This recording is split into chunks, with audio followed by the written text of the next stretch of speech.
ಸುದ್ದಿ ಸಾಕ್ಷಿ ನ್ಯೂಸ್ ಚಾನೆಲ್ಗೆ ಸ್ವಾಗತ.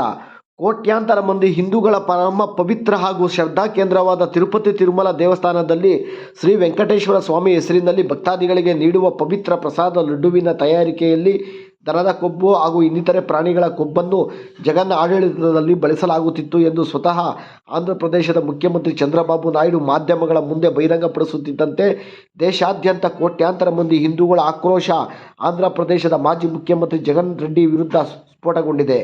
ಇದರ ಬೆನ್ನ ಹಿಂದೆಯೇ ಗುಜರಾತಿನ ಸರ್ಕಾರದ ಸಾಮ್ಯದ ಆಹಾರ ಪ್ರಯೋಗಶಾಲೆ ತಿರುಮಲ ಪ್ರಸಾದದ ಲಡ್ಡುವಿನಲ್ಲಿ ಪ್ರಾಣಿಗಳ ಕೊಬ್ಬು ಇರುವುದನ್ನು ದೃಢೀಕರಿಸಿದೆ. ಸ್ವತಃ ಜಗನ್ಮೋಹನ್ ರೆಡ್ಡಿ ಸಹೋದರಿ ಶರ್ಮಿಳಾ ಸದರಿ ಪ್ರಕರಣವನ್ನು ಸಿಬಿಐ ತನಿಖೆಗೆ ಒಳಪಡಿಸಿ ತಪ್ಪಿತಸ್ಥರಿಗೆ ತಕ್ಕ ಪಾಠ ಕಲಿಸಬೇಕೆಂದು ಸರ್ಕಾರವನ್ನು ಒತ್ತಾಯ ಮಾಡಿದ್ದಾರೆ. తిరుమల లడ్డు కూడా నాసి రకం. నాకైతే ఆశ్చర్యం వేస్తుంది.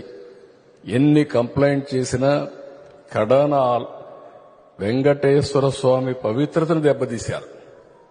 ఎన్నోసార్లు చెప్పాం. అక్కడ ఎంత దుర్మార్గంగా ప్రయత్నం చేశారంటే అంత దుర్మార్గంగా ప్రవర్తించారు.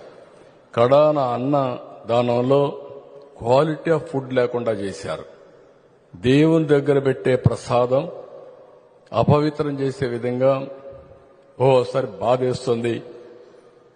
నాసి రకమైన ఇంగ్రీడియంట్సే కాకుండా ఎనిమల్ ఫ్యాట్ కూడా వాడారని, ఏది గీకు బదులు.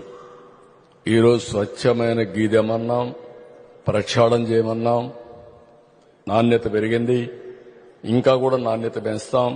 అల్టిమేట్ గా వెంకటేశ్వర స్వామి మన రాష్ట్రంలో ఉండడం మనందరి అదృష్టం.